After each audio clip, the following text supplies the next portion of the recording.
Hello guys, I'm going to be doing a super quick unboxing and super quick review of the specs. So let's get right into it. So this is the box it came. Let's open. Alright. Now this is the lunar silver color.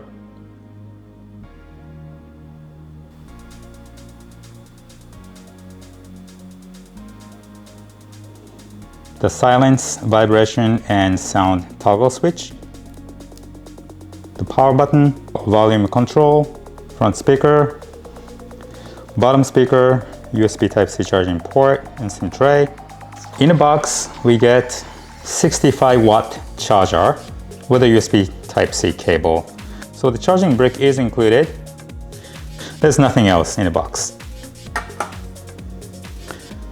190 grams. On my scale, but on the website they claim this is 188 grams.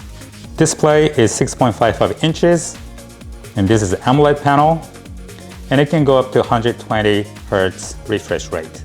Now you get either 8 GB or 12 GB RAM, depending on the storage size.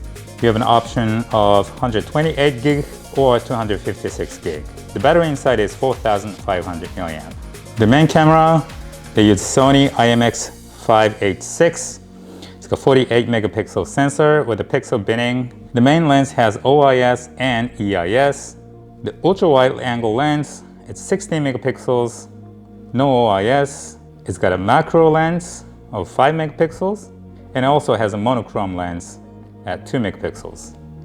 And for the videos, it can shoot 4K videos up to 60 frames per second, and it can do super slow motion at 240 frames per second, or if you reduce the resolution down to 720p, then you can shoot at 480 frames per second. Let's get right into photos and videos.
Okay, I was surprised by how good the color looks, especially at night. Specifically speaking, red color at night looks great, which is something not easy to do for smartphone cameras. There is some color change when you switch between the main camera and the ultra-wide lens, and that's apparent especially at night. Okay, that's it for OnePlus 8T. I'll have more videos coming out, so I hope you come back soon. Right? See ya.